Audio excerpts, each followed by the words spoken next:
You're live. Hey everyone, welcome to the Free Assange Vigil. This is week 63. My name is Steve Poikinen. I am joined by my co-host Misty Winston and Jazz Handrew. Before we introduce tonight's wonderful guest, I need to run through some numbers. So let's go ahead and do that. Today marks 3,569 days of illegal and arbitrary detention for Julian Assange, 523 days since the WikiLeaks founder was trafficked from the Ecuadorian embassy after being sold to the United Kingdom for a $4.2 billion IMF loan. We are now 53 days remain for the Justice Department to file additional charges after Julian's rearrest on September 7th. This is day 2 of the second week of the extraordinary rendition show trial of Julian Assange that is taking place at the Old Bailey in London. And I can't stress this enough. If you are anywhere near London, please join the amazing human beings that have been out there every day protesting. Today is 1,201 days of incarceration in federal custody for Reality Winner. On the plus side, 182 days of freedom for Chelsea Manning. Chelsea is streaming on Twitch 4 days a week, Thursday through Sunday from 7 to 11 Eastern. And with that, I will turn it over to Andrew for the call to action, and we'll introduce our guest. Yeah, I hope my video is coming through okay. But we have multiple call to actions, so I won't spend too much time describing all of them. But we do have, we do have our abysmal technological incompetence call to action that is up right now. And that's the latest step in demanding that Julian's trial be open. We are demanding a public video link as well as an open media gallery for the public viewing. And this is just following all of the technological issues that have happened with the reporter line, with the actual phone-in lines that the witnesses are using. We also have our call to action up with Reporters Without Borders. We have our call to action up contacting the Justice Department to educate them about Julian's situation, as well as a couple others. So I would encourage everyone to go and take a look. I will be putting at least one more up in the next day. I do have one queued up for TYT, but I'm just kind of thinking about how I want to roll that one out to the large scale. Yeah, just action number 4assange.com. We have all of them listed on there. If they don't immediately come up on the website, just hit refresh, because sometimes our website acts a little weird. That's why we're working on a new one. But with that, I would like to say hello to Misty Winston. How are you, Misty? I'm good. How are you? Wonderful. Good. And then we are joined by the always wonderful to have Ray McGovern. How are you doing, Mr. McGovern? I'm doing fine so far. Thank you. Good to hear. Thank you very much for joining us. As we kick off, we have some stuff we're going to talk about, but first I do want to just kind of get your opinion of how court has been going this week, if not the entire time that it's been in session for the second phase. I'm sorry, are you asking me to comment on what's been going on this week? Yeah, in court, because we've seen a lot of happenings in the last couple of days with Lewis and then Durkin. With the two Lewises, the prosecutor Lewis and the witness Lewis, a lawyer, U.S. lawyer with incredible credentials. He presented the case about what would happen to Julian were he to be extradited. And the prosecutor, Lewis, did everything he could to punch holes in that, to dress up to put lipstick on the pig of the U.S. judicial system. It was very revealing how acerbic it became, and how impolite and how totally out of line the prosecutor was. He lost his temper at one point, and when they reconvened, he apologized to the judge. Now, Craig Murray, my good friend and Julian's good friend, of course, has a really nice, detailed account of all this from your man in the court, as he says it, or your man at the trial. You can read that. What I was reminded of today was how we got where we are today, why we got here, and why the United States government feels it's so important to make this example of Julian Assange, lest someone else try to do what Julian did. And there's no secret that that's what this game is all about. Leon Panetta, former CIA director and Secretary of Defense, said exactly that. We can't let anybody else think they get away with exposing U.S. war crimes. He didn't say U.S. war crimes, U.S. secrets, which of course were war crimes. That many of the charges that Julian exposed. So it's very clear what's happening here. It's also clear that it's a political thing. It's they're trying. The prosecution is doing everything they can to minimize the political nature of the charges against Julian. Why? Well, because the extradition treaty between the U.S. and the U.K. prohibits going after someone for political reasons in this case. So it's clearly political. The prosecution is denying that. There's every indication that Judge Barraza will accede to the people she consults whenever she takes a break. And we know those people. They used to sit in the front row. They are the legal advisors that are at the U.S. Embassy in London now. And she takes her orders and she'll do what she's told. So it's a pretty grim example of how far the English nobles have come in the last 800 years. I'm thinking, of course, of the Magna Carta, when the English nobles of that era wrested certain rights like habeas corpus, like other rights that have become basic in Western civilization. How that all is sort of evaporated because the U.S. doesn't want its secret dealings revealed by anyone, Julian Assange or anyone. And for some reason, the English nobles are just more inclined to kowtow, as the Chinese would say, acquiesce in whatever the U.S. tells them to do. It's a scandalous performance, but that's the way it's been so far. So tomorrow, we are going to have the long-awaited testimony of Daniel Ellsberg in court. I believe he'll be joining in the second half of the day because when court goes live, it's about 1 or 2 o'clock in the morning over in the far western time zone of California. So I wanted to give you the chance to talk a little bit because we were talking a little before the show about the differences between Julian and the way he publishes information and Ellsberg and the way that he got information out and what the different implications are for the national security state. So I just wanted to let you talk about that for a little bit because I think that that's a really salient point. Sure. Well, I should preface this by saying that Dan Ellsberg and I are very close friends. And I got to know him actually at the first teach-in on Iraq at American University, where I was asked to speak about the lies that led up to the attack on Iraq. The professor who asked me, I said, well, I'm happy to do that, but how much time will I have? And he says, 4 minutes. I said, 4 minutes?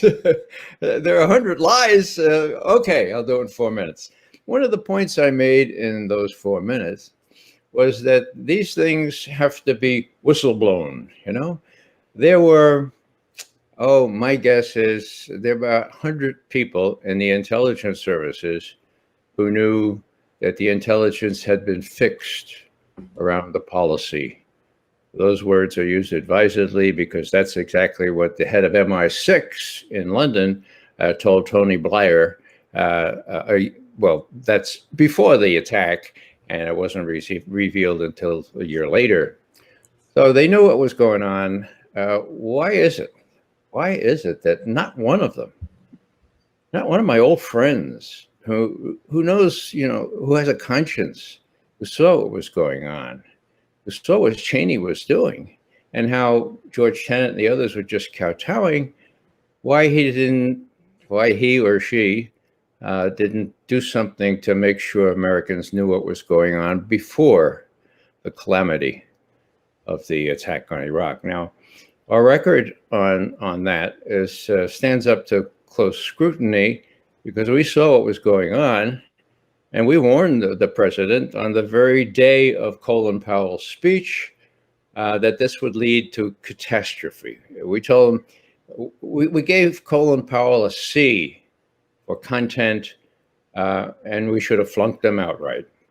We told the President Bush at the time, you need to widen your circle of advisors beyond those clearly bent on a war for which we see no compelling reason, and from which we believe the catastrophic consequences are likely to be very large indeed. Well, that's nice, isn't it? We got it on the AFP wire that afternoon. Oh, that's pretty good, but nobody took notice of it. And Dan Ellsberg knew about that. And when I said at American University, we have to find a way to do this quickly and get enough attention to it, demonstrate that it's authentic, and preferably have documents. And Dan Ellsberg acknowledges, I said, that what he did was too late. So, two things, folks. You got to do it on time. You got to make sure you bring documents.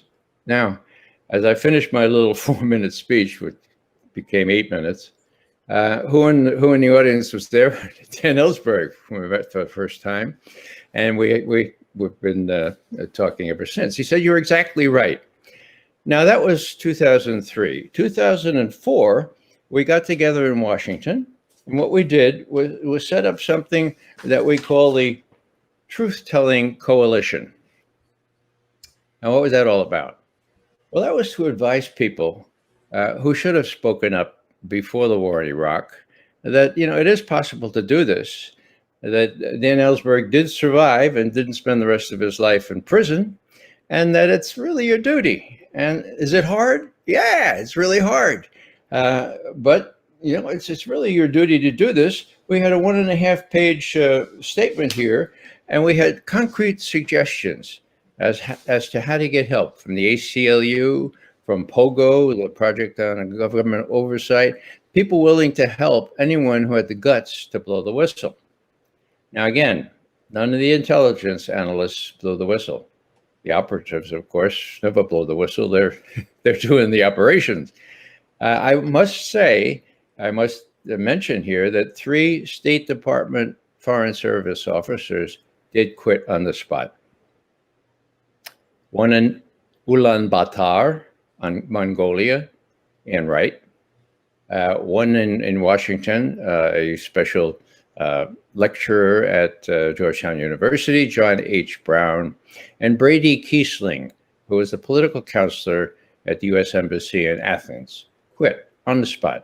Brady was the first one. He issued a statement: I'm not going to be part of this government if they're going to start a war of aggression. And John Brown and Ann Wright did the same thing just about the time the war started. Now, John Brown, who's an incredible expert on Eastern Europe and Russia, and he's at Georgetown now. He told me, when I quit, I got a call the next week from the admin people, the administrative people of the State Department. They said, "Well, you were pretty smart, Mr. Brown." I said, "What do you mean, smart and quitting?" He said, "Well, no, your timing was excellent. You just qualify for a pension." And he said, "Ray, that's the last thing I thought about, pension. I thought about what my country was doing, and I quit. Getting a pension? That's nice, but that's not what I was hanging around for." So these are 3 people that had the spirit, the courage, the guts, and the integrity to quit on the spot when they saw, and they saw from afar. I mean, how much intelligence do you get in Ulaanbaatar, Mongolia, or Athens. Washington may be a little different. So what I'm saying here is that to redress this situation, we put out this call for truth-telling advocates, and we told them how they could get help, and we warned them about what to expect if they get caught, and we had to just say, truth-telling is a patriotic thing. Yeah, you run a risk, but look what happened. Dan was too late. What happened? Well, 58,000 American GIs were killed. 3 million with an M, Vietnamese dead. Okay, so don't do it too late. And like Dan did, bring the paper, bring the documents. Now, how many of you have seen The Most Dangerous Man in America? Whoa, you need to see it. It was an Academy Award finalist. And it was a documentary about how Dan Ellsberg did what he did and how Henry Kissinger called him, I think Ellsberg is the most dangerous man in America. And he was. Now, he did it too late, but he did do something. And if you're seeing that document, you see his children helping him work this Xerox every night. Xerox. There were thousands of pages. They all had to be declassified, cut off at the top and the bottom. It was a major operation. Okay, now why do I stress all that? Well, that was 2004 when we all got together and said, look, it's possible to do, takes guts, there will be repercussions, but you need some way to do it on time, and you need some way to do it with documents. Okay, now we never thought in our wildest dreams, that 5 or 6 years later, there would be a genius. I mean, I have to tell you, Julian Assange is about the smartest guy I ever ran into. And I've run into some pretty smart guys. Some genius who figures out a secure way, so that people can do what we were advocating they should do in 2004. It's out there with Chelsea Manning. It's all hanging out there, and it's all in paper, and it's all authentic, and nobody says that it's contrived or anything, because WikiLeaks doesn't fool around with what they put out. Okay, so that's the background here. A sea change in whistleblowing, a way to demonstrate not only the war crimes going on in Iraq and in Afghanistan. And I hope everyone has seen that terrible footage of collateral murder, but also the diplomatic realities. And I'll just mention one because it's my favorite. After World War II, I usually say the war, that dates me. After World War II, it sort of became pretty obvious that the Russians and we were going to have this contest. But after the Berlin Wall fell, everything kind of changed, all right? And George H.W. Bush, to his credit, called Mikhail Gorbachev and said, Mikhail, I'm really sorry for your troubles now. East Europe is falling apart. We don't want you to do anything rash, so rest assured that we will not dance on the Berlin Wall. We're not going to take advantage of you. What we do need is to get together quickly and figure out how to handle this thing. And Gorbachev says, okay. And Bush says, well, let's meet. Can you meet next month? This was November, mid-November, when the Berlin, what's it, 89, right? So Gorbachev says, yeah, sure. Well, let's meet in Malta. Can you meet 3 weeks? Yeah, okay. So they meet in Malta. And again, Bush says, look, we're not going to take advantage of this, but we do want to work this thing out. I'll send James Baker, my Secretary of State, talk with Shevardnadze, your Secretary of State, you yourself, and we'll figure out how to do it. Okay, well, they made a deal, okay? The deal was this. We, and the Russians especially, would accept a reunified Germany. Wow. Now, why do I say that? Because most people don't realize that everybody was against a reunified Germany, including me. I said, the whole shtick, the whole purpose of NATO was, as the first Secretary General said, to keep the Americans in, to keep the Russians out, and to keep Germany divided. So Germany would never be able to do what it did in World War II. And here we are saying to Mikhail Gorbachev and Edward Shevardnadze, look, we want to reunify Germany. Yeah, we know you lost 27 million people at the hands of the Germans in World War II. Yeah, we know that. But yeah, overcome your fears. We'll keep them in NATO. We won't let them get a nuclear deterrent. And we promise not to move NATO 1 inch farther east toward Russia. No, Gorbachev and Shevardnadze swallowed that pill. They pulled 20,000 troops out of East Germany, and they believed that Bush was good for his word. Now, as you know, Bill Clinton reneged on that. There were 12 NATO members in those days, and now there are something like 27, and they're all to the east of what was East Germany. Now, the reason I mention all that because we have the cables. We have the U.S. State Department cables showing what the deal was, and we knew going in what this would mean. Here we have lots of rumors about the U.S. trying to not only include Poland and Hungary and Czechoslovakia, but also Ukraine and Georgia. And so the Russian foreign minister, what's his name? I'll come to it in a second. He invites our ambassador who is Bill. Well, I will remember these names in a second. I hadn't really prepared to go into this detail, but he says, "Come into the foreign ministry. I want to talk to you." Okay, so it's the same Russian foreign minister as now, Sergei Lavrov, and this was Bill, whatever his name was. Okay, he says, "Look, Bill, do you understand what "niet" means?" And yeah, I know. He says, "Well, "niet" means "niet," and if you try to incorporate Ukraine or Georgia into NATO, that's a red line for us. Go tell your superiors in Washington. "Niet" means "niet." That's what it is. Now, what does Bill do? He reports it back to the State Department, and they thumb their nose at it. And 3 months later, at a NATO summit in Bucharest, the declaration says Ukraine and Georgia will become members of NATO. Now, why is that important?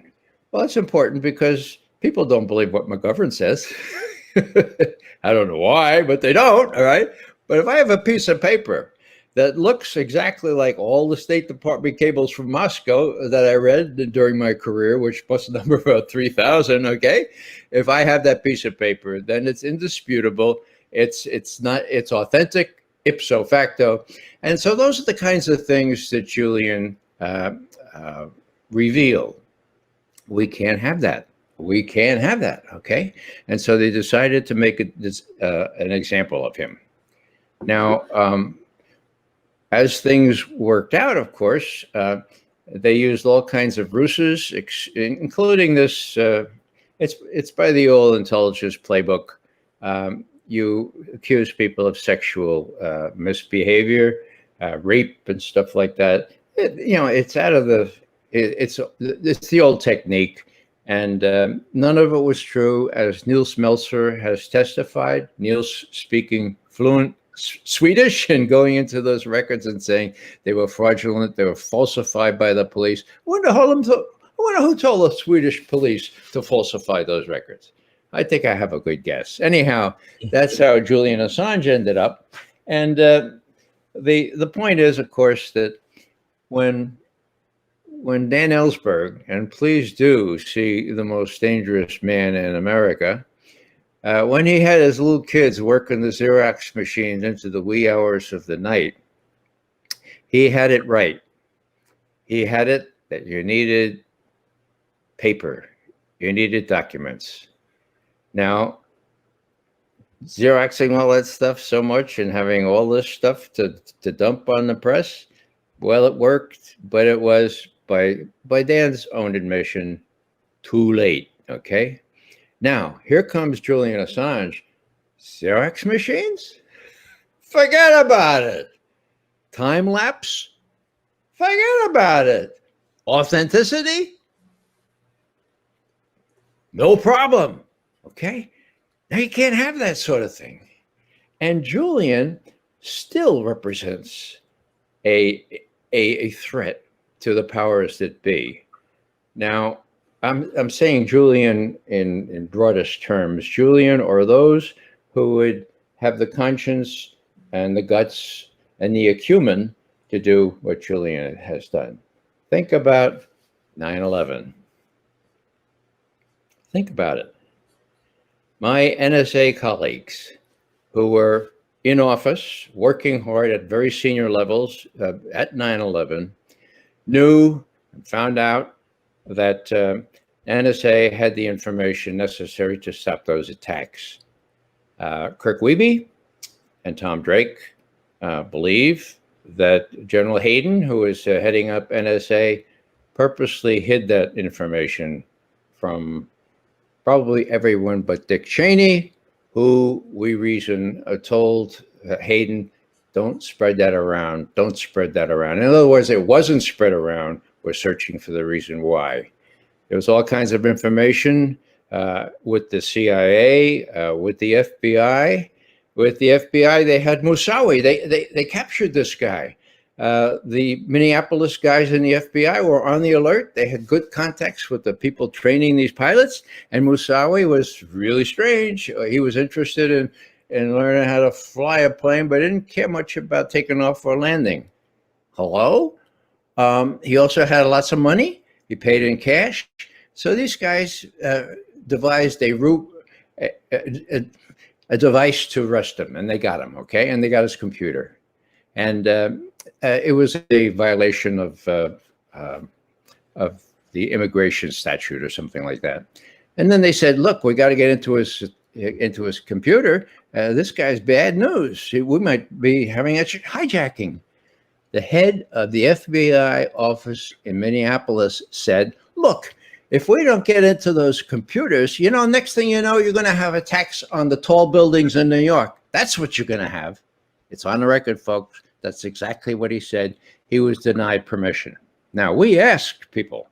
We asked these same people. Colleen Marley was there, of course, as the counselor. We said, would you have gone to 9/11 under those sorry.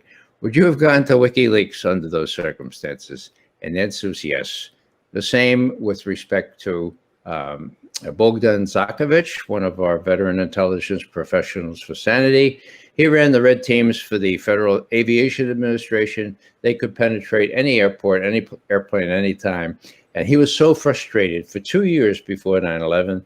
They testified to Congress, but they were ignored. Would they have gone to WikiLeaks? Bogdan says, I surely would. And the two people that were working with him said the same thing. How about Iraq? Well, I told you already. There were about 100 intelligence analysts that knew what a fiasco this was. They knew well ahead of when the Senate Intelligence Committee decided in a bipartisan report that the intelligence before Iraq was uncorroborated, contradicted, and or non-existent. Jay Rockefeller, senator from West Virginia, head of the Senate Intelligence Committee, uncorroborated, contradicted, or even non-existent. I ask you what non-existent intelligence looks like, all right? Now, what I'm saying here, of course, is if there were one soul, just one, that had the conscience and a certain confidence that if he had some way to do this discreetly where he might not be put in jail for the rest of his life, he would have done it. Of course he would have done it. So there are two good examples. Now, I could add several others. There's COVID. My God, we know now that the president was downplaying it, that he was falsifying the threat. How many thousands of people, Americans, would be alive today if Bob Woodward had decided, well, he's an American first, and he doesn't really need any more money from royalties, so he's going to tell the truth. The president just told him he's lying through his teeth. This is really serious. Bob Woodward should have done that. And there are countless examples of this, especially high officials. Think of Richard Clarke, the counterterrorism expert before 9/11. Now, he waited till his book came out, all right? Months after 9/11. James Risen of the New York Times, who discovered in July of 2004 that Bush and Cheney had been illegally surveilling you and me and everybody else in the country. He was persuaded by his betters. No, it's too close to the election. 2004, July, okay?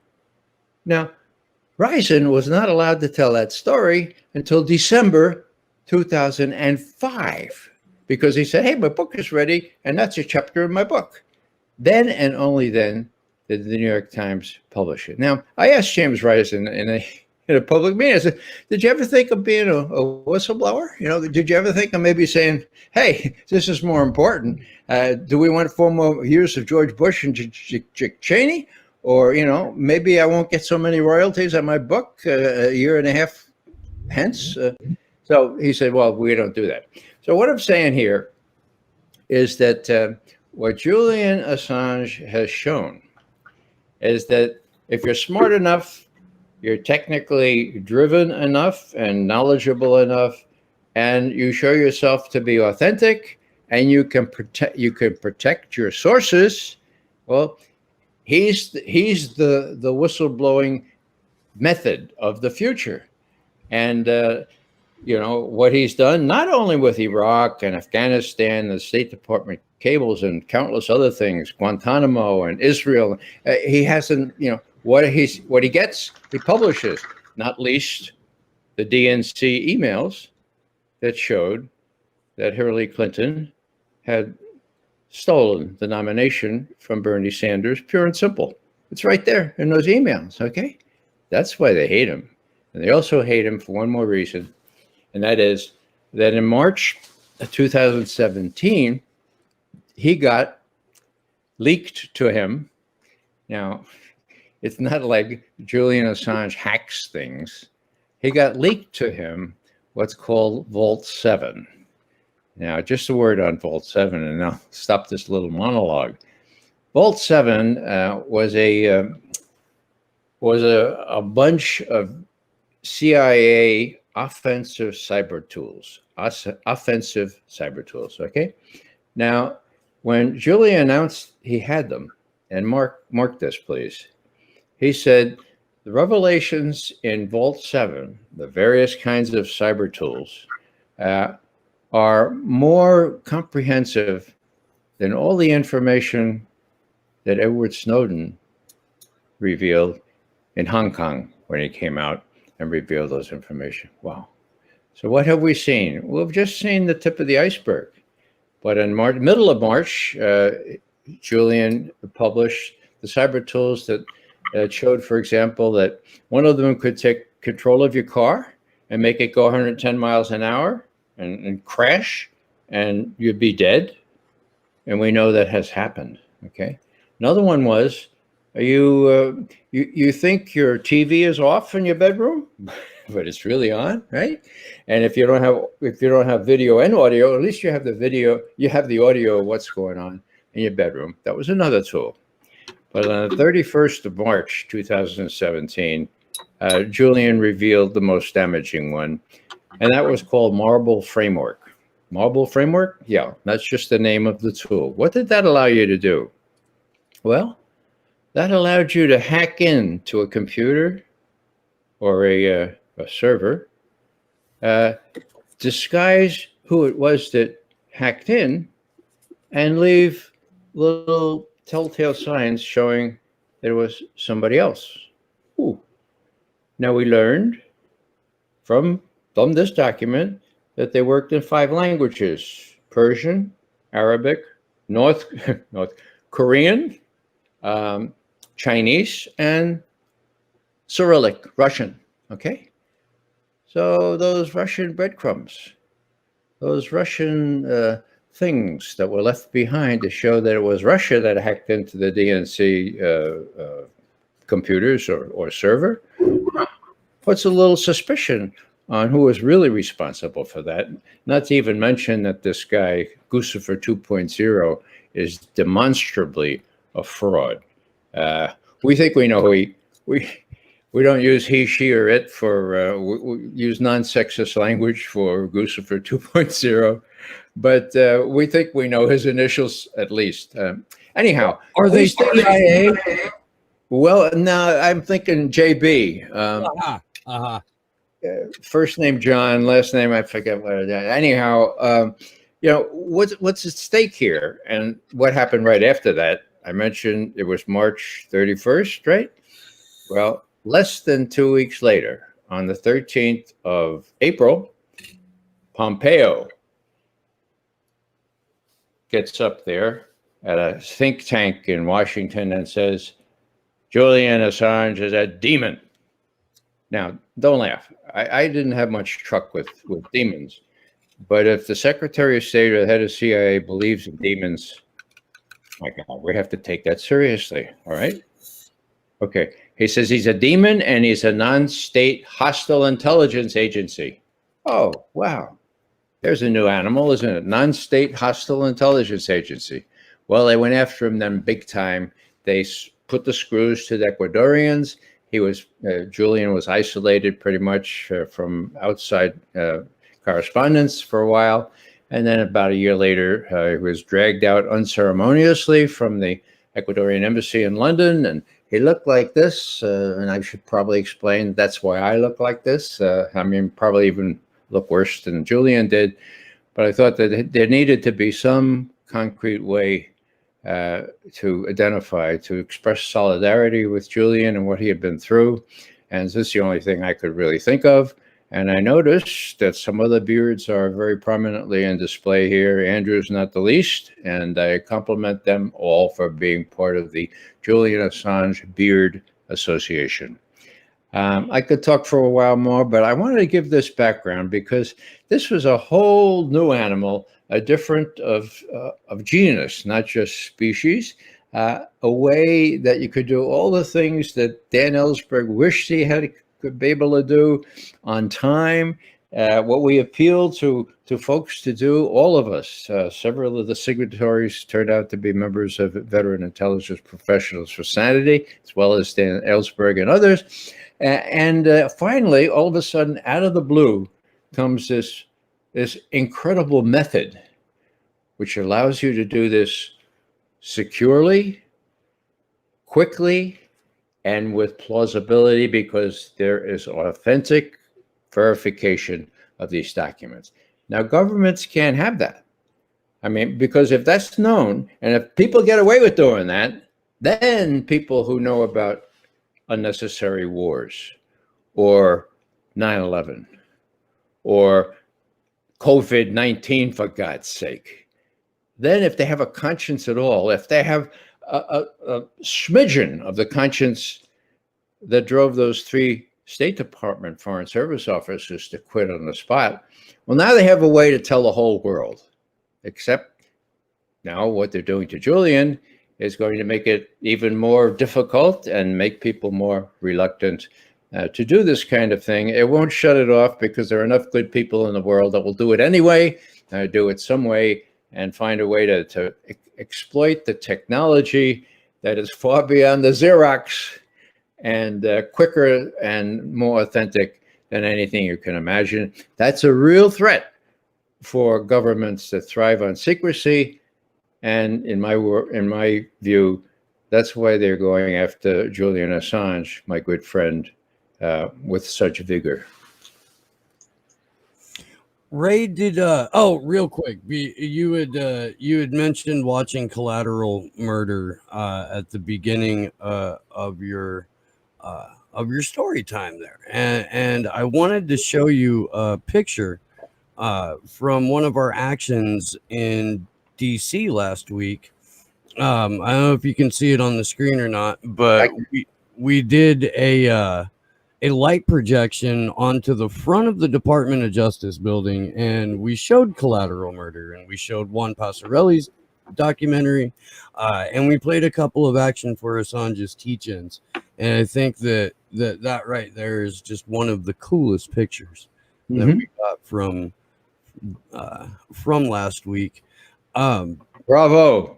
Did you get a chance to it was a documentary that was released a few days ago on German public television, and they interview Stella Morris. They talk about everything that she's been through, and there's a bunch of there's a segment with Leon Panetta. I don't know if you got a chance to see this or not. I'll email it to you if you haven't. I haven't seen it, no, but I know that at ZDF, at Zweites Deutsches Fernsehen, they call it the second program, ran some really authentic stuff from Niels Melzer back about 4 or 5 months ago, which was really quite revealing and the only candid representation of why they're after Julian and why Niels Melzer has shown that he's been tortured psychologically. It was quite a breakthrough, and it was one of the two major German TV outlets, ZDF. That's the second German program.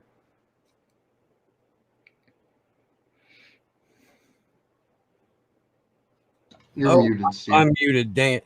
The reason I asked is because Kevin Gostola put together a thread about this segment of the documentary with Panetta, and he more or less right up front admits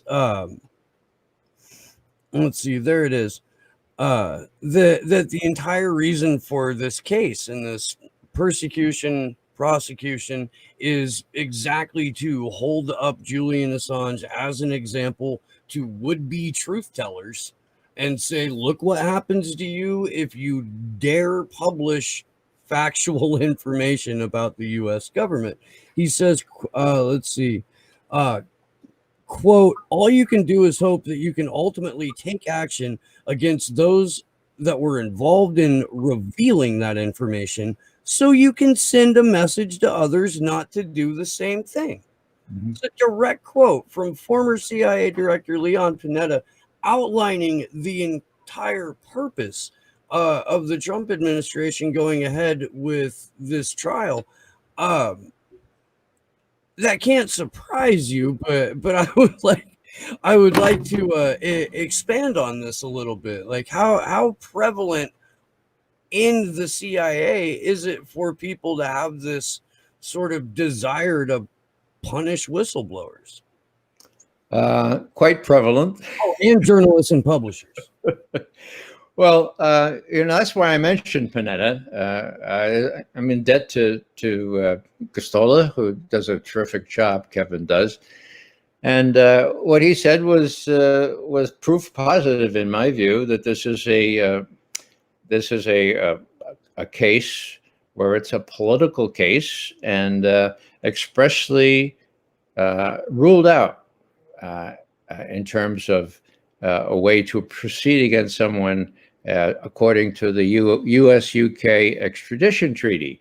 It expressly outlaws, says you can't do policy stuff. You can't do this kind of prosecution. So, Panetta, he's one of these. He says things because he doesn't really care if anybody is upset about it. I remember when he testified to whether we could go to war against Libya or Syria, and he was testifying before Congress, and one of the senators said, "Now, what do you think you need in terms of permission?" And he said, "Well, we try to get a coalition together, and we try to get NATO in line," and it was. It was that senator from Georgia who became the attorney general. Sessions. And he said, now, yeah, but what kind of approval you need? Well, we get the coalition going, and we get enough people lined up, and and Sessions looks, he says, I don't. That's not the way I read the Constitution. You don't have the. You don't have. It's the Congress that has that power. And Panetta says, we're going to do what we have to do. We're going to do it so that we protect America. Now, there you go. In other words, these people are so full of hubris, so full of arrogance, and not least, so eager to intimidate anyone. In other words, we run this ship, don't even think of challenging it, that you get statements like that from Panetta, which I dearly hope, Julian's lawyers will exploit to the fullest, showing this really is a political prosecution, a political attempt to extradite someone for telling the truth. And of course, what Julian has done, and this is often lost sight of, is the truth. No one has ever accused Julian of releasing fabricated or untrue or doctored or incomplete documents. He releases what he gets, and he lets the public decide what the significance, what the answers really are about how important it was. And he did that with the DNC emails as well. And of course, that's another reason where they're out to get him. And if you need more reasons to be out to get Julian Assange, well, again, many don't realize this. You all do. But Ed Snowden goes to Hong Kong because he knows it's the only way he can get out of America without being caught. He couldn't go east, he had to go west, okay? Now he gets into Hong Kong, and the first thing he tells Glenn Greenwald and others is, I fully expect to be wrapped up pretty soon. CIA station is right a couple blocks down the road here. They don't know I'm here, but they'll find out for sure. So let's get with it here. I have a lot of stuff to tell you, okay? Now, miraculously, even after several days of live transmissions and so forth, and Glenn Greenwald and others, Laura Portress, all of a sudden, we find out that Ed Snowden's on a plane to Latin America via Moscow. Now, how? Lordy, as James Comey would say, Lordy me. How did that happen, huh? I'll tell you how it happened. Julian Assange was hell-bent on making sure that what happened to Chelsea Manning didn't happen to Ed Snowden. Did he have a personal relationship or deal with it? No. Ed didn't give Julian one scrap of paper. Now, how do I know this? Because next to the last time I saw Julian in the embassy in Ecuador, I said, Julian, I really respect a lot of stuff that you've done, but you have my utmost respect for getting Ed Snowden out of Hong Kong. Now, Julian is on the taciturn side.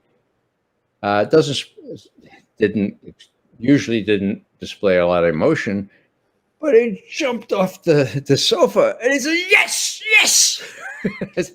He says, we had to make sure that he was a free man, as free as you can in Moscow right now, that he could escape. And so I called in all my chits, all my friends from Southeast Asia. I sent Sarah Harrison, an incredibly gifted young woman, to help him out. And it worked.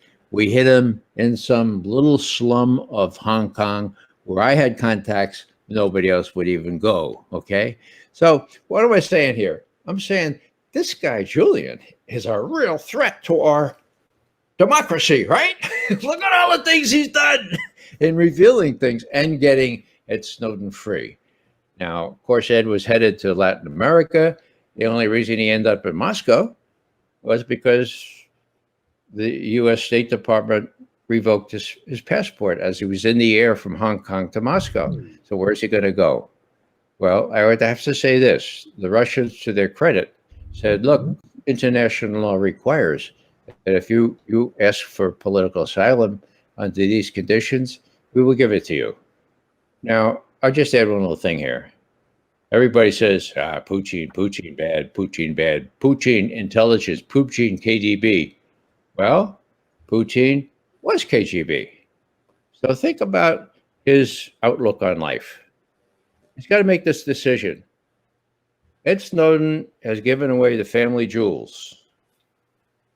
He's seeking political asylum.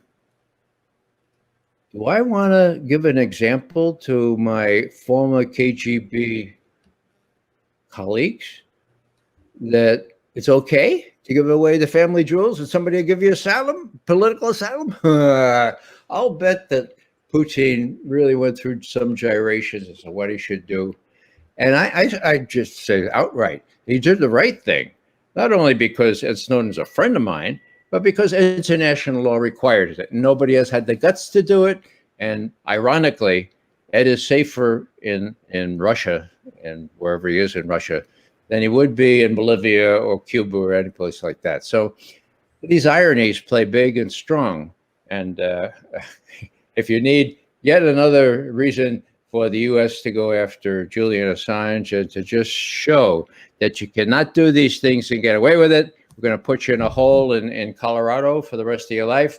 Well, that's part of the calculus, and it's part of the background that I thought it might be good to adduce today as we reflect on what's going on now.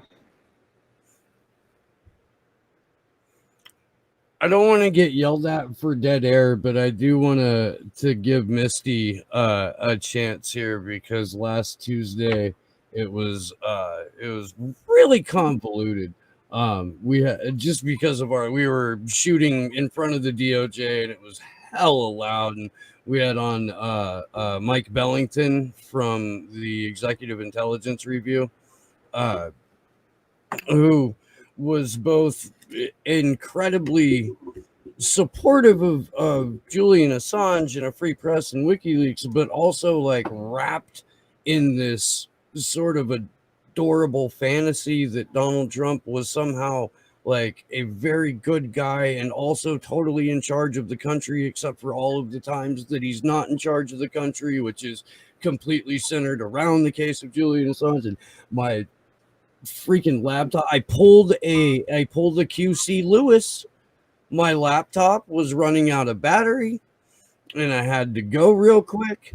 And you were in a hotel with cocaine and hookers? I was not, in fact, in a hotel the night before with cocaine and hookers. I was tired, and I was in Washington. You guys were so funny that morning. Seriously, guys, if you're watching this now and you haven't heard me already say this, go watch it. It's funny. It's so funny.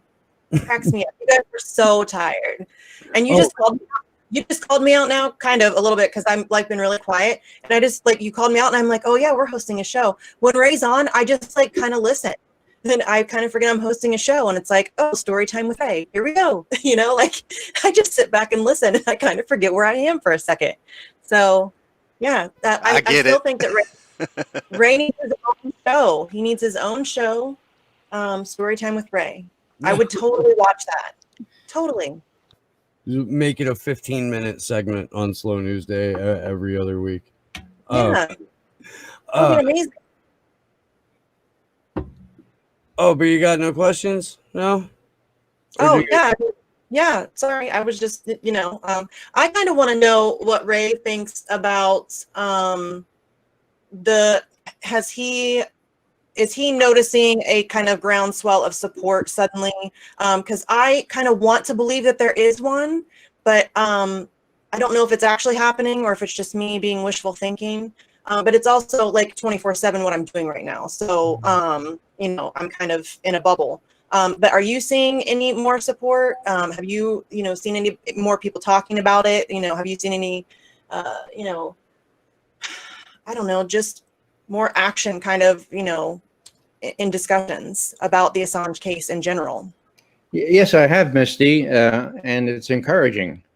What I'm not quite sure as an analyst is how to separate the simple fact that the the inquiry is underway again, and why that, it would be normal for this to peak in these weeks.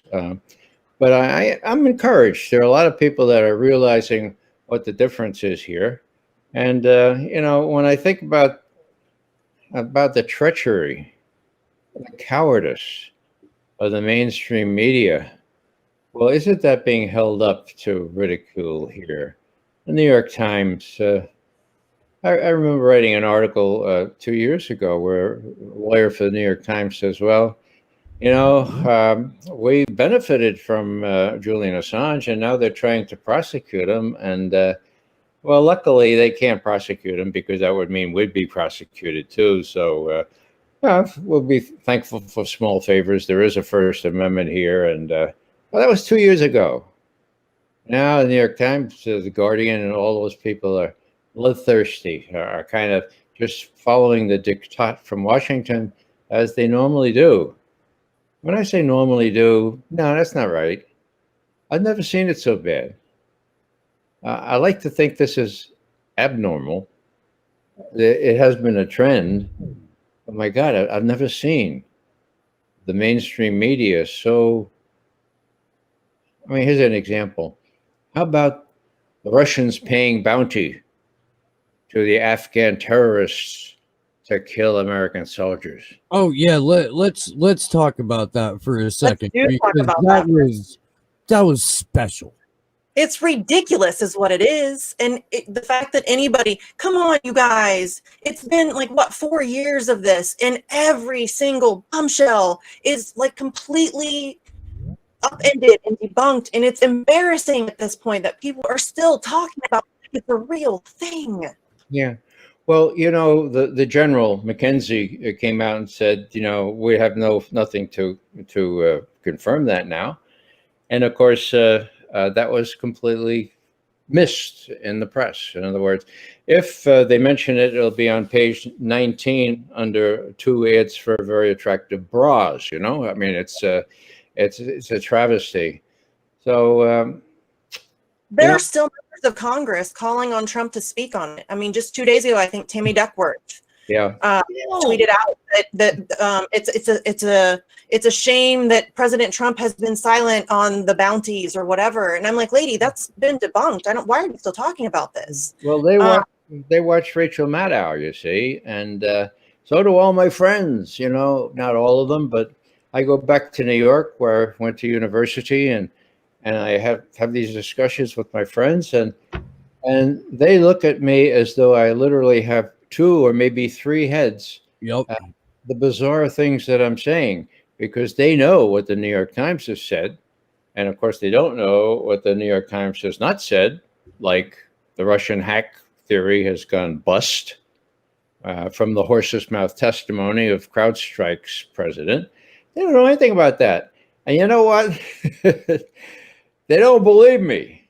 And you know why they don't believe me? Because I can't show them a piece of paper. Now, I could print out the testimony that Sean Henry, the head of CrowdStrike, made before the Schiff Committee in December of 2017. Okay, that's how long. That's how long the House Intelligence Committee knew that there was no forensic evidence that the Russians hacked the DNC emails. I could show them that testimony, but then they'll say, "Who's Sean Henry? Oh, what's CrowdStrike?" And the more I have to educate them, the more they'd say, "Well, Ray, you seem to be really interested in this stuff, but Rachel says that they're really bad guys, and paying bounties to kill America, that should and Trump won't say a word about it to Putin. I mean, it's just so awful. I've never seen the like of it. I don't know what's going to happen." I think that this is the real fight that we find ourselves in. That's why we try to get people to pay attention to this, because the battle for this information and the battle against this propaganda. I mean, Steve says it all the time. The United States is the most propagandized country on earth. I mean, it's crazy how terrible our media is on a daily basis. So that's really the real battle is, I mean, these people have no idea what's going on in their own country. They're clueless. People who watch Rachel Maddow are not informed in any way. And that's really kind of the battle we face. It's worse than not informed. They're misinformed from an ideological perspective. And, I don't know how it's going to all come out here, but it's coming to a head. This U.S. Attorney, John Durham in Connecticut, has got this investigation going. We know all kinds of things that happen now. We know that Robert Mueller's right-hand men and women wiped their cell phones before they gave them to the Department of Justice Inspector General. I mean, there's a whole slew of things that need to be divulged. Now, what's going to happen? This is really important because on this will depend how the election goes in many respects. What I'm thinking is that Trump, I should acknowledge that in my view, call me odd, okay? But I judge a president by what he or she does to the poorest people in our country.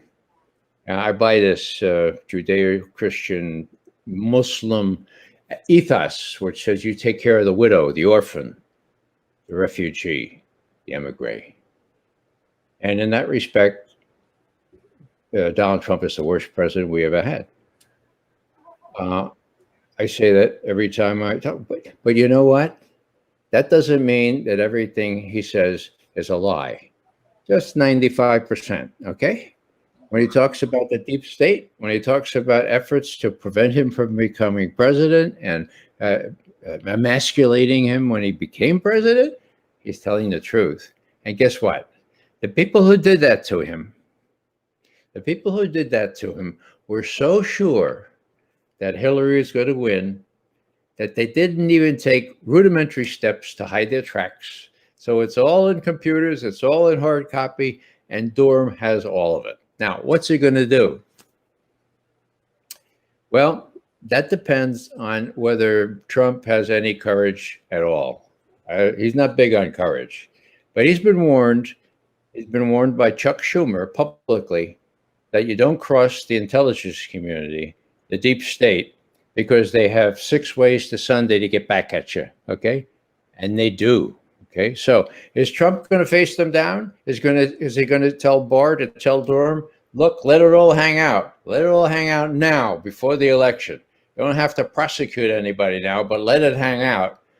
I don't know. I'd have to guess that he's not going to do that.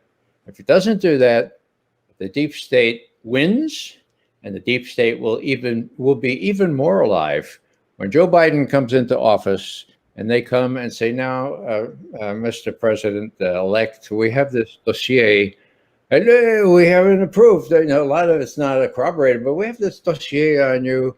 I just want to let you know, just so you know, Mr. President, just so you know exactly what they did, what James Comey did to Donald Trump on the 6th of January, 2017, 14 days before he became president. So the deep state's going to win this one unless there's enough outcry by the likes of us that we get into the mainstream media and say, look, Durham's got the goods on these guys. He's already got one guy pleading guilty. How about all these guys that wiped their phones? How about all these people who perpetrated this Russiagate hoax? And I will say it's a hoax. Now, just because President Trump says it's a hoax doesn't mean it can't be a hoax. It is a hoax. And people don't realize that. And when I say that, oh, you're trying to help Trump. This is a real dilemma. This is a real dilemma, okay? Let me just finish here. McGovern has to decide. Is the truth pristine pure? Is it such that you tell the truth no matter what, even if it might help Trump? Well, the way I answer that is, well, that's easy. I took a solemn oath several times to support and defend the Constitution of the United States against all enemies, foreign and domestic. Okay, there's nothing in there about that oath expiring, and there's nothing in there about me getting too tired. I'm getting pretty old, but I'm not too tired. Or if I get tired, I say, no, I'm not too tired. So what I do is tell the truth. And if that redounds to Trump's benefit in this one, I can't say insignificant, in one very significant area, then that's okay, because we need to know what went down here. It's going to happen again. It's going to happen again in spades, no matter who the new president is. So, do you have any concern about the larger issue that if President Trump chooses to turn a blind eye to what the Obama administration's Justice Department did, that it will be something that he uses against his political rivals in the same manner and fashion? Well, if I understand your question, Andrew, that's what I was trying to say. That if Trump chickens out, and he's got a record of chickening out, I mean, on these kinds of issues. Think 3 years ago when he said, "Aha, the law requires me to release all the documents having to do with the JFK assassination, documents held by the FBI and CIA and others, and I'm going to do it." That was in the morning. In the afternoon, he got up and said, with respect to what I said this morning, well, I'm not going to do it. I've talked to the CIA and the FBI, and they said, no, I better not do it. We'll revisit it in 6 months. Huh? Okay.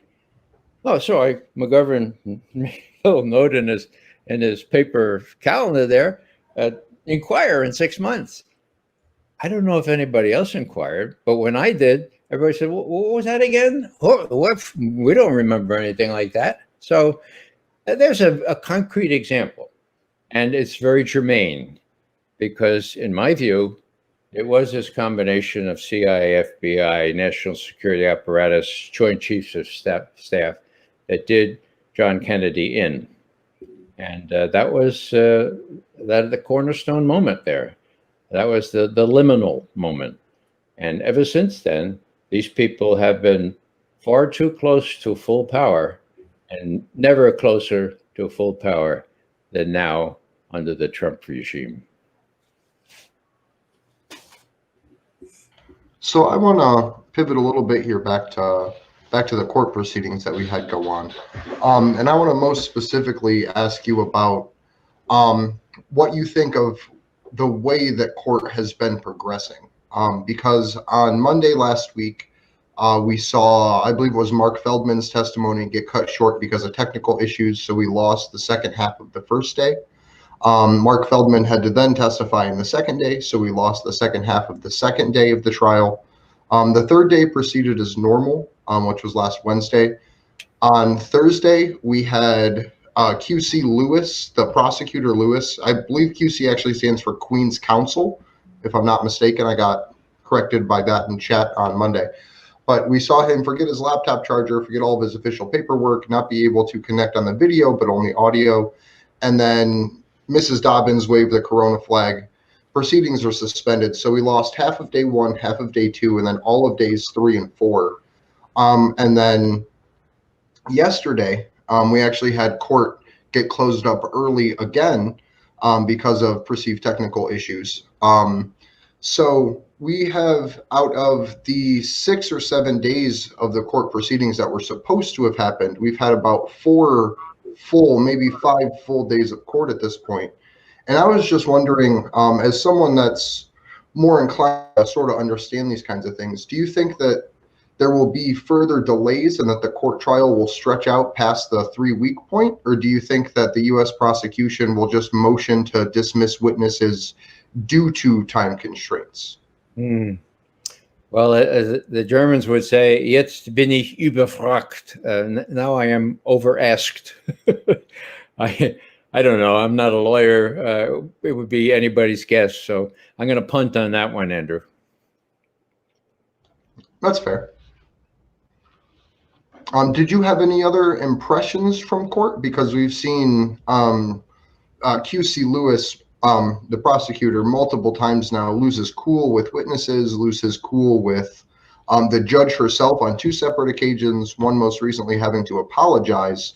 And this is after Vanessa Breitzer has basically act like the concierge of the State Department. So do you think that there's anything here that Lewis in and of himself could be dismissed as a prosecutor for behaving in this way? Or have you ever seen anything like that where in a high profile case, a junior attorney such as Dobbins or the head prosecutor would be replaced? Well, this is all, this trial or hearing or whatever it's called properly is sui generis. When you ask if I've ever seen anything like this before, I have to say ipso facto no, because this is so unusual. And, you know, when you look at how arrogant and how right up front the oppressive tactics of the judge and others have been, I can only conclude that this is all very, very intentional to show any would-be whistleblower or any would-be helper of whistleblowers like Julian, this is what you're going to get if we get our clutches on you. And as you know, we can always get our clutches on you. Even if you're a citizen of Indonesia or Antarctica, we're going to get you, you know. I'm going to treat you. I'm trying to tell people that Julian is the proverbial head on the stake. He's the warning. You know, he is absolutely being made an example of. And I think Chelsea was made an example of. Snowden has been made an example of. But I think Julian's really getting the brunt of it right now. And I kind of wanted to ask you why you think it's so difficult to even get independent media, you know, the supposedly progressive lefty media, you know, YouTube channels or whatever. We can't even get them to cover it. And it seems like it would really be in their best interest to cover something like this, given the fact that it directly affects, you know, free press, free speech. And if they're coming for anybody next, it's probably going to be people like that. So what do you think it is about the Assange case that it you know, it's kind of like that third rail that's, you know, people just don't want to touch? Well, Misty, I think it's part of the pattern here.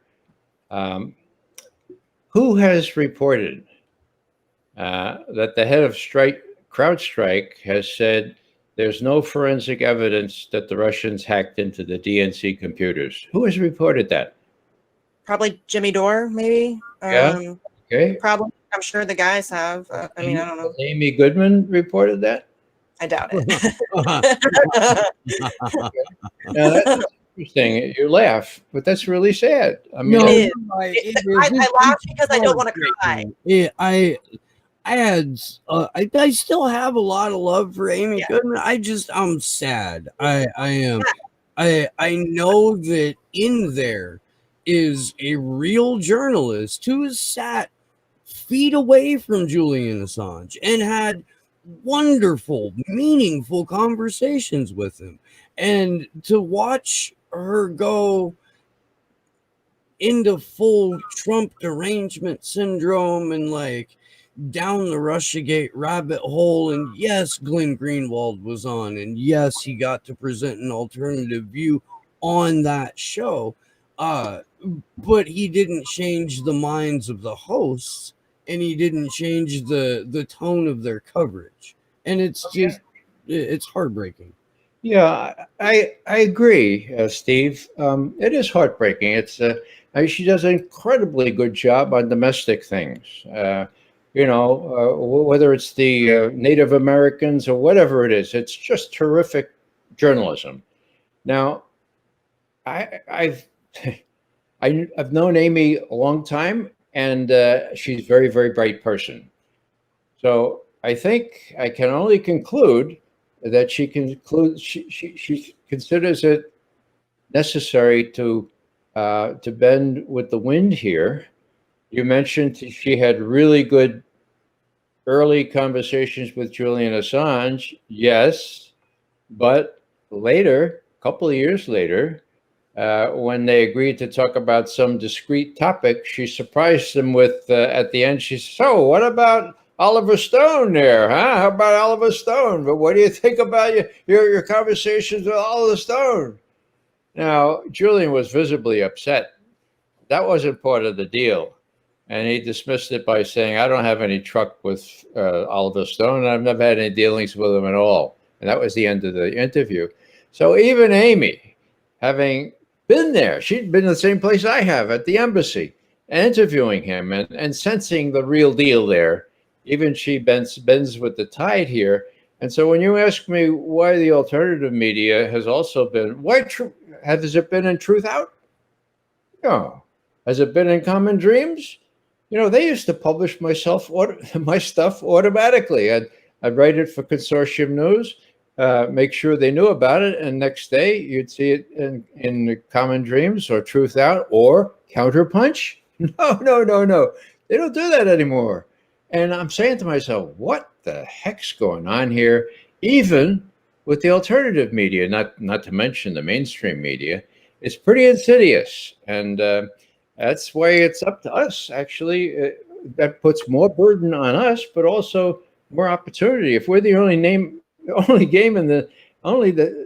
if we're the only act in the game here, we need to find some way to become even more effective. And one thought that occurred to me is I often think of Stella Morris and the two little boys.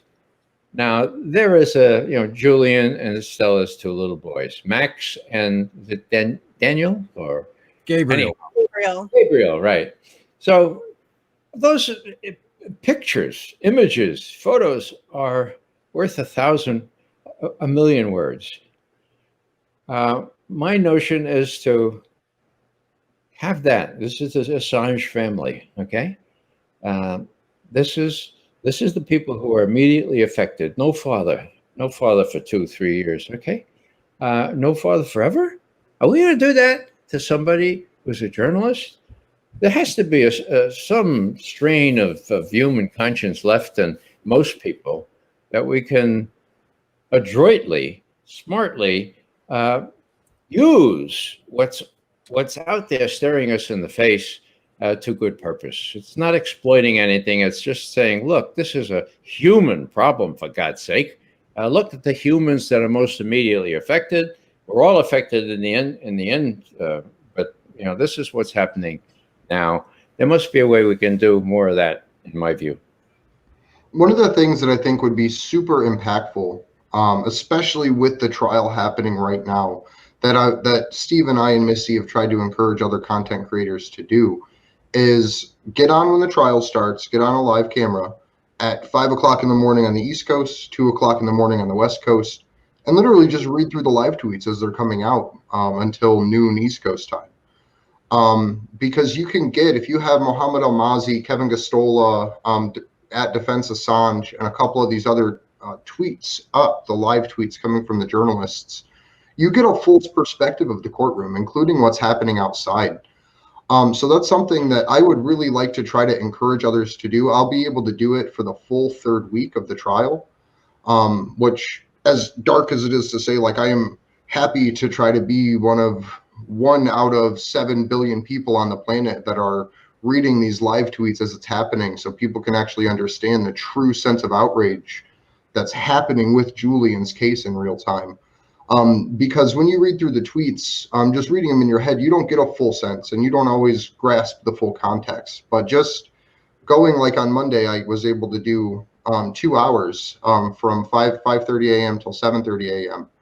And literally what you saw is the prosecutor with every single attorney, Lewis, just trying to bully and discredit them, not addressing any topics or anything like that.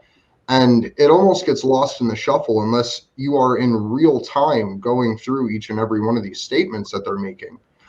So I think that would be a phenomenal tide change, is just seeing these content creators and people that have built platforms get up at 5 o'clock in the morning or be up at 2 o'clock in the morning on the West Coast and just read as this is happening, and then switch to a different person and catch up on their tweet thread, and then switch to another and catch up on theirs. And then when court goes into recess, you get a 15 to 20 minute break on your stream. You can go do whatever and then hop back on and keep doing it until it's over.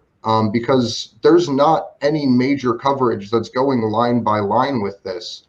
And if we're going to watch our free speech be taken from us without even having the ability to literally watch it, it at least needs to be reported in 1930s style radio releases where people can sit down and at least hear what is happening in the courtroom in real time. I kind of wanted to ask Ray what he thinks about how this is people, what's the word I'm looking for? Observers are being kept out of the courtroom. The public is being kept out of the courtroom, and we have what is it? 40 journalists in a 40 room. journalists and parliamentarians that got thrown out. Yeah. Oh, okay. So, but the journalists that are trying to cover this case, which is one of maybe the most important court case of our time, I would venture to say yes. And we have journalists trying to cover it by live tweeting. They can't. There's no video. They can't even do audio. The public has no access to what's going on in that courtroom, other than these poor reporters, and their thumbs have to be exhausted. I mean, I don't know how they're keeping up. But that's a crazy way to cover a case this big. So I'm just kind of wondering what Ray thinks about how publicly it's being kept from everybody. I mean, it's really, all of this stuff is happening right in front of us, and nobody gives a shit, you know? Well, again, I see this as a sort of imperial giving the middle finger.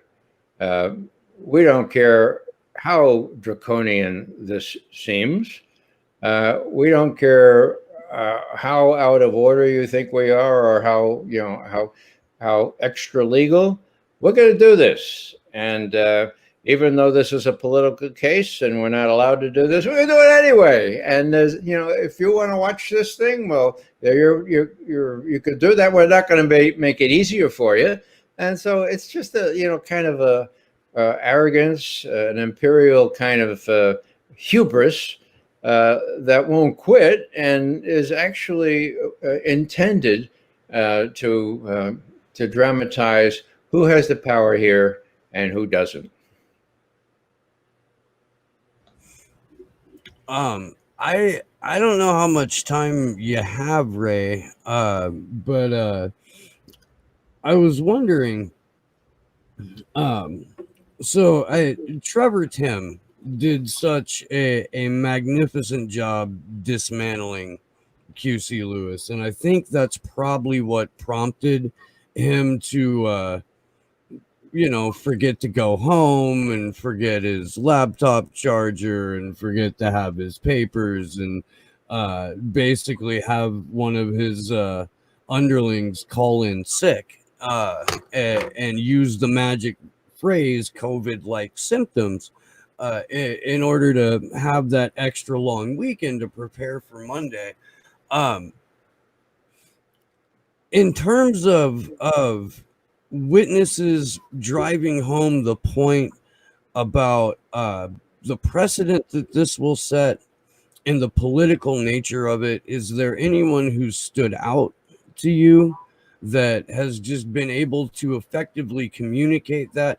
Because what I would like to do is adopt that verbiage, and I'd like to be able to get some flyers made up. I would like to start getting memes out and things of that nature. I'm just trying to figure out what was, at least in your mind, one of the more effective methods of communicating that. Yeah, Steve, I appreciate your question. I really was out in the field all day. I noticed that Craig Murray has done another exhaustive report, which would have this kind of color in it and also substance. So, I'm talking about like over the course of the 2 weeks. I've been disappointed in how hard it's been for the defense counsels to make their points. But again, I have to say that I haven't had time to read each jot and tittle. And I'm sure that some of the transcripts would reveal that to you. I'm not able to. Sorry. I am pretty grateful that the transcripts have become available, because I had no idea that was going to be a thing, given the way that they had shut down access to NGOs like Amnesty or Reporters Without Borders, and the very limited and just incompetent way that the technological side is being ran, you would think that the UK court could at least reach out to UC Global, who like had a live feed that streamed directly to the CIA 24 hours a day from the Ecuadorian embassy. It's not like they don't know their number. Or, there's a guy sitting in the courtroom whom I'm told has excellent computer skills. And yet they haven't asked that guy either. It seems like the tech issues are more I don't want to say completely intentional, but it seems like it's being used as just one more knife to add to the pile of the punishment being the process. I agree. It's another element that shows that they don't really care very much, and that this persecution of Julian Assange is being done in a ham-handed way. And to the degree the technology works, well, it's fine. If it doesn't work, that's all right.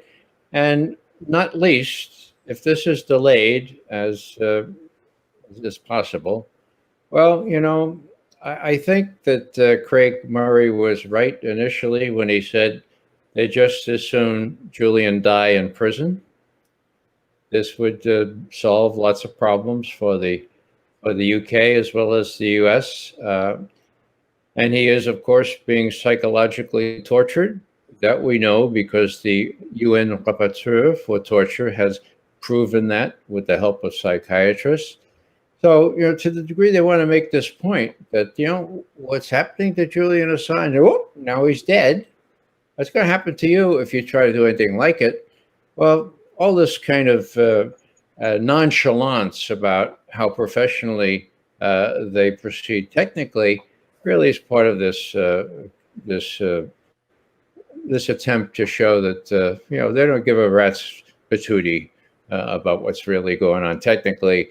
They're going to get this guy, and if it takes longer, well, maybe he'll die, and that will take this whole thing off our hands. Yeah, I definitely think that's always kind of been their goal. They've really just been trying to wear him down systematically over the past decade. It's been, like I have said before, it's like a slow motion execution. Yeah. It's really kind of intense that, we're watching it happen and people don't seem at all concerned, but I guess that just means that the propaganda campaign was really effective. Go ahead. Yeah, I don't want to interrupt, but when Nils Melzer wrote that op-ed back in June of last year, he chose the occasion of the UN Memorial Day for Victims of Torture. He did an eloquent op-ed and shopped it around to the New York Times, the Guardian, the Le Monde, all the mainstream media outlets. And all of them said, no, thanks just the same. We won't publish it.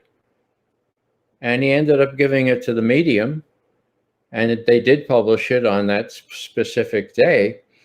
But what he said in that is that, people encouraged me. The Julian Assange advocate said, please look into it. I put it off for a couple of years because I believed all the propaganda. I was brainwashed. And then I took an interest in it, and I talked to the people in the embassy. They said, "Oh, a pack of lies. Julian didn't behave that way." And I said, "Are you sure?" God, yes, a pack of lies. Then I went to Stockholm, and I'm fluent in Swedish. He's Swiss, so he's fluent in everything, I guess. I'm fluent in Swedish, and I read the stuff, and it was all doctored. The police doctored these things to proceed against Julian so that he could be held. So he says this in this op-ed. And doesn't it speak volumes that not one medium in the West would publish it, except the Medium, a website where it's on my website. It's on my website now too. But people need to read that, and then they can realize that they've been brainwashed too. So if the UN rapporteur for torture was brainwashed, it's no insult. It's not a problem to admit that you've been brainwashed too, but nobody does. Because nobody's read the op-ed. It does get sort of frustrating after a while, but we have to keep our hope up and have to realize that we don't have any alternative. but to push the truth out. And you never know, what was it? One of the publicists of the last century, I.F. Stone, he said, look, we go into this, you got to go into this kind of battle for truth with your eyes open. You got to realize that you're going to lose. And then you're going to lose. And then you're going to lose again. But someday, people who think the way you do and approach justice from your perspective are going to win. You may not live to see that. But meanwhile, when you're in this, try to keep some balance and some joy and some realization that what you're doing is good. And the reason it's good is because spreading truth around is ipso facto good. So that's our task here. And let's not look for immediate success. Victor Hugo in Les Miserables, he talks about Bishop Bienvenu. Here's the bishop that when the protagonist said that the bishop gave me these candlesticks, the bishop, oh yeah, you gave him the candlesticks. Well, what Hugo, the way he describes this bishop, his name was Bienvenu. Now, Bishop Bienvenu was really an odd duck because he didn't want to get ahead in life. He didn't want to become an archbishop. And he wasn't politically motivated, and so he could hardly get any priest to work in his diocese, And so he was regarded as unsuccessful. And then Hugo says, yes, success. Success, it's an ugly word because a lot of people think that it's the same as doing the right thing. And it's not the same as doing the right thing. It's not the same as virtue. It's not the same as courage. Success is something very different. And so if we can divest ourselves of this typical American trait, not to venture on any major adventure without some reasonable prospect of success, if we can really believe that the good is worth doing because it's good, results are not unimportant, but they're secondary. They're secondary to the goodness of the act. That's why I'm so delighted to be with you guys who are doing good action and trying to be faithful to the notion that this is really worth doing because it's good, and we have to kind of be patient about the outcome and not be diverted by visions of immediate success. Chris Hedges said that I don't fight fascists because I'll win. I fight them because they're fascists. and I can't tell you how many times we said that, or at least I said that last week in DC when people would, come up and engage with us. Why are you out here? Why are you doing this? And the people would be like, don't you think this is hopeless? And I would hit them with that, and they'd be like, oh, okay. I can see where you're coming from. You're still crazy, but I can see where you're coming from. Well, that's progress, That's progress.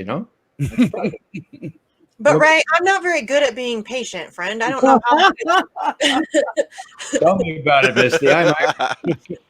I'm really not. I'm really not. So on the topic of patience, we had an interesting run-in as the Action for Assange crew yesterday. Actually, one of our call to actions with Reporters Without Borders is getting congressional candidates to recognize and then offer a motion to amend or build in their platform to amend the Espionage Act, specifically to allow for a public interest defense and not the prosecution of journalists and whistleblowers, as well as like 9 other points in their, I think it's like an 11 or 13 point agenda that they have, mostly built around the idea of a public dialogue about how we reached this point with the decay of our free press. And we ran into Paula Jean Swearingen on the internet yesterday.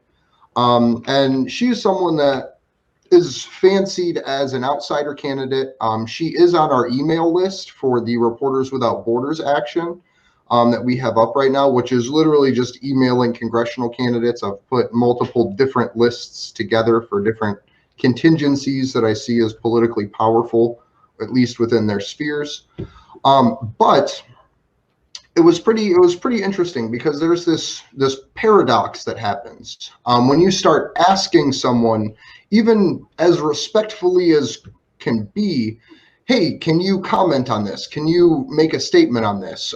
We assume you support this. Could you please put out what it is that we're asking you to put out? Because it's something that you should be in support of. And it turned into us being perceived as attacking Mrs. Swearingen for asking her in a delightfully respectful way, including with a phone call to myself and a phone call to Misty, about Julian's situation and if she would make a statement. So I was just wondering, Ray, if you could talk for a little bit about what some of the things are that people seeking offices of political influence, like obstacles they would run into as they come out to support Julian, and maybe some words of encouragement for people that are either on the fence about it or scared of retaliation from people like Pelosi and Steny Hoyer. Mm-hmm. Yeah, well, I can't fix Pelosi. All No one can. No one. All roads lead to Putin. I have it in there. It's really a lamentable situation, but basically, I believe it's that nobody knows what's really going on with Julian, that people have been brainwashed, as Niels Meltzer admits he was, and that what they hear in the media, and the only way they can be informed about this is the media, is so at odds with what we're saying, that it's kind of a cognitive dissonance that intrudes, and they say, "Oh my God, if this is right, oh my, no, this can't be right." In other words, it's easier to dismiss it than to face the facts. Here's an example. 2 years ago, August 4, 2018, I made a speech in Seattle. Okay, it was before a very progressive group, 150 people or so. Veterans for Peace was one of the co-sponsors, and I titled the piece "Russiagate: Can you handle the truth?" And guess what? They couldn't. They didn't have enough information to even believe or understand what I was saying. I tried to be pretty rudimentary, right? So that was quite a revelation to me. Among the things I said, now the Peter Strzok, Lisa Page exchange, I looked at the blank faces. So I said, well, how many of you know about Peter Strzok and Lisa Page? Raise your hands. Guess how many? 3. 3 people out of 150. And so I knew I had my homework to do. So I kept it pretty basic, and again, they were inclined to believe me because of the stuff that I've written in the past, but it was just simply too much for them, right?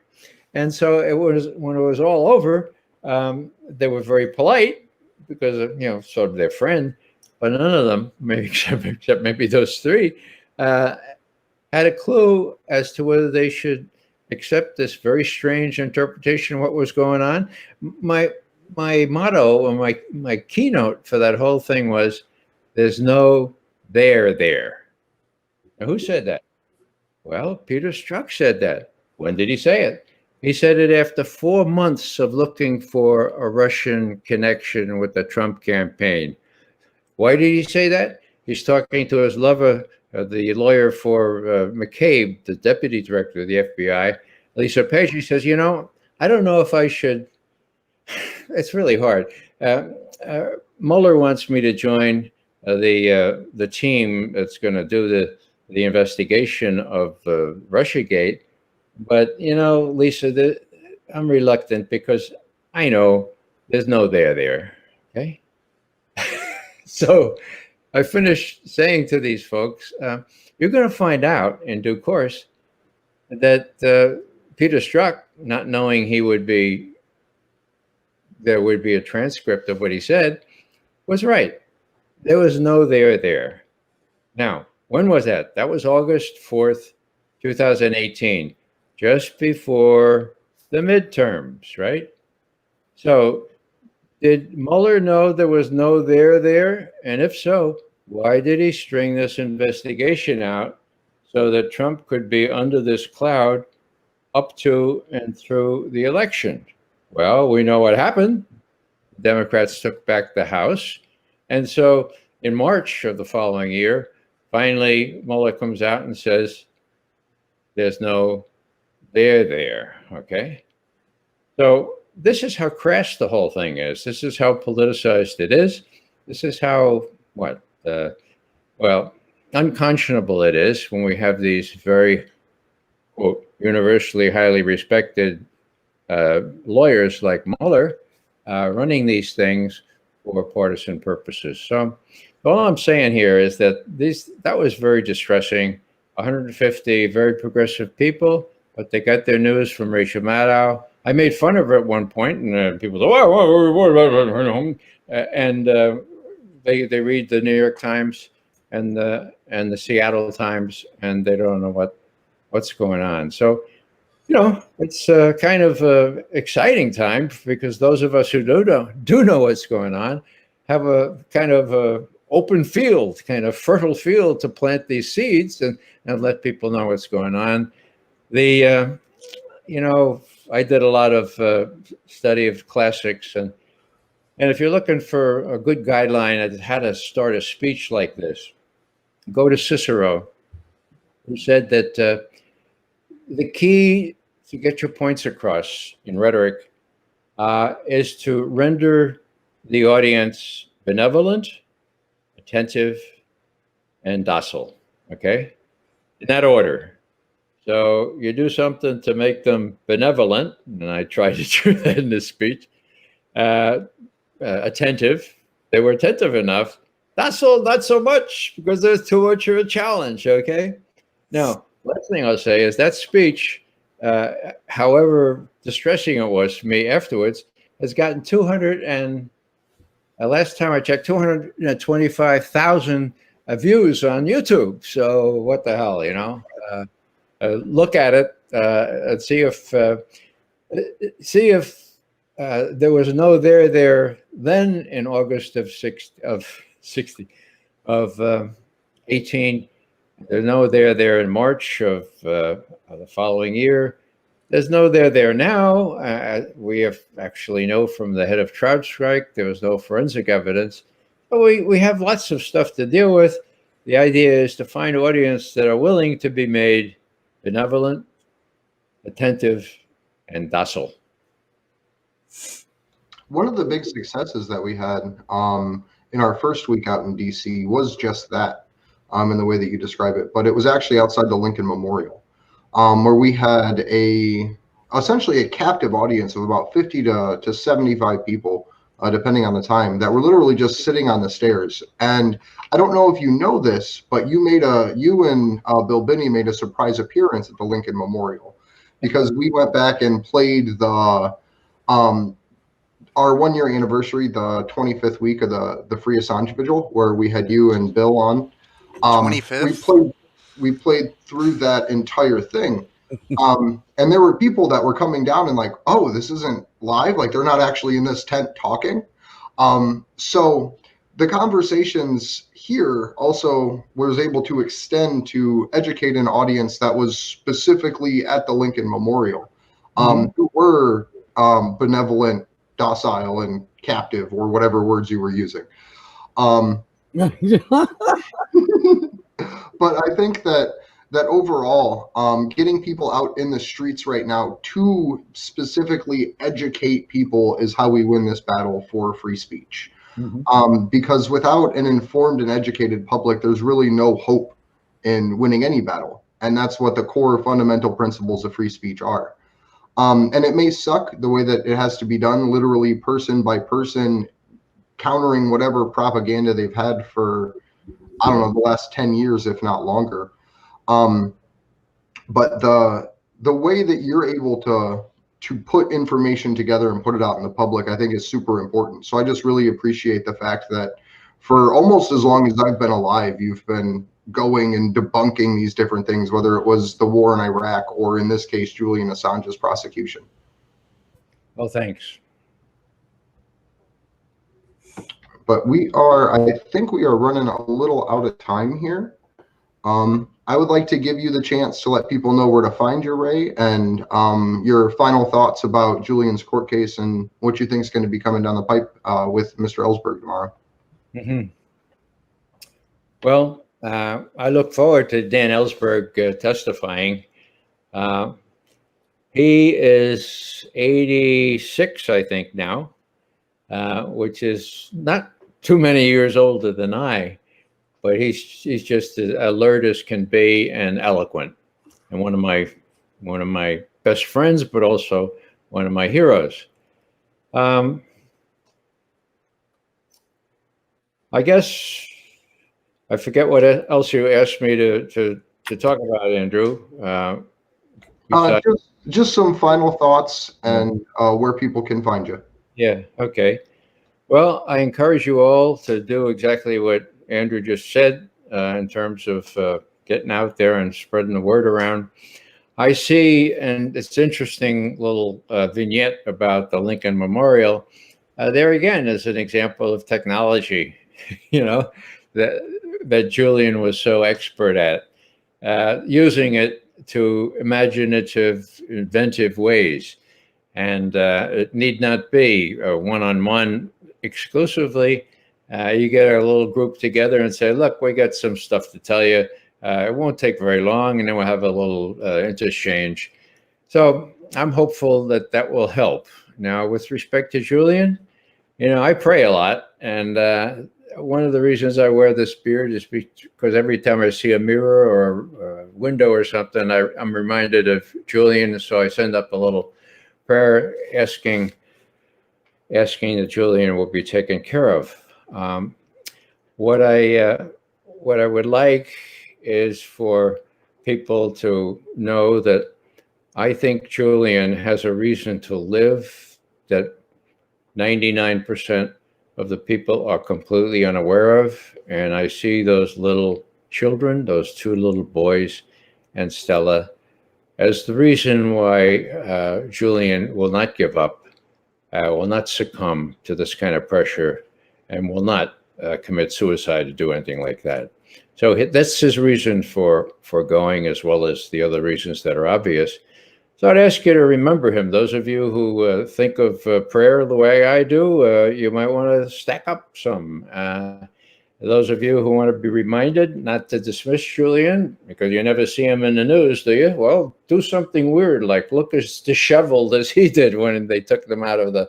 And I compliment you, Andrew, on your dishevelment there, and Steve too. Misty, we can't expect that of you, but there is a. I'll work on it. There has to be some kind of a feminine way to do this without the beard. So now I don't know what to expect the next coming weeks. It's very easy to be depressed. It's very easy to be kind of cynical.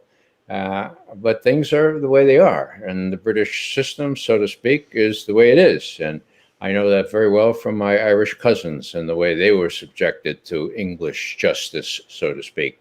So let's keep our chins up. Let's keep our ideals pure. And let's keep trying to get people to realize that there's another side to this whole thing. And again, my compliments to you and my thanks for letting me hold on at this length. Oh, we love having you on with us, Ray. I just want to remind everyone before we go that we do have the call to actions up on the website. There is demanding the public video link and media gallery. There is the Reporters Without Borders coordinated campaign we have going on, as well as contacting the Department of Justice and a few others. And there will be more put out as we go throughout the week. But I want to thank everybody for watching. I think across all of our platforms, and this is the first time since before COVID hit that we've managed to get over 120 people viewing the vigils. So I'm super grateful for everyone that's been helping out behind the scenes, sharing the link. Big thank you to the team that is in DC right now, and I will be rejoining them later this week. Special thank you to Kimber for holding it down out there so well. And Josh for running the ones and twos. My name's Andrew Smith. You can find me on Twitter at Andrew Zigman. You can find us at action_4 Assange on Twitter. And all of our call to actions and updates, including the action submission box, is up on our website at action4Assange.com. And I'm Misty. You can find me on Twitter at Sarcasm Stardust. I also want to say happy birthday to Anthony in the chat. He's great. Happy and birthday, so, yeah, happy birthday. I also host another show called Facts on the Ground with my friend Jesse. We have a lot of really cool episodes we've done recently. We got to interview Juan Passarelli as well. If you guys haven't seen that, go check it out. He's awesome. He was so fun to talk to. I mean, you know, it's a shitty topic, but he was like so fun to talk to. You guys know what I mean. Anyway, so that's it. That's where you can find me. And thank you guys for having me. Thank you, Ray, for coming on. Seriously, you're like my favorite person. It's story time with Ray. It makes me happy. I'm Steve Poikin, and I host a show called Slow News Day. If you're looking for it on YouTube, you type in Slow News Day Podcast. I'm also on Rockfin and D Live. Thank you, everyone in the chat for hanging out with us tonight. We love you. Huge thanks to everyone who donated to the GoFundMe to make DC possible. You guys are incredible. We love you very much. Thank you, Ray. It is always a pleasure. I appreciate the time that you're willing to share with us. My co-hosts, Andrew and Misty, Super Josh on the ones and twos, Mean Panda with the graphics work. We will see you soon. Let me, may I say a final word? Absolutely. My youngest son, who constructed and populates my website, yells at me if I don't mention where I can be found, and that is raymcgovern.com. Very easy to remember. I put it in chat a few times. He put me on Twitter as well. I'm doing a lot of Twitter now, at Ray McGovern. That's it, at Ray McGovern. I'm on Instagram and, of course, on Facebook. My son takes care of that, and he says to me, Dad, you don't mention your website, raymcgovern.com. I'm not going to do this stuff anymore. And also always say, if you don't get it, you don't get it. So there you go. If you don't get it, you don't get it. raymcgovern.com. Embarrassingly self-serving. No, it's a great site. I recommend it to everybody. Yeah. All right, folks. Well, thanks for hanging out with us. And we'll see you soon. Hopefully, we can get back with Kevin Gustola for some early morning live commentary this week. That was ridiculous. And if you haven't seen that, you can watch three deliriously tired, incredibly informed people grumble at each other for a little bit. Until next time, guys, good luck to us all.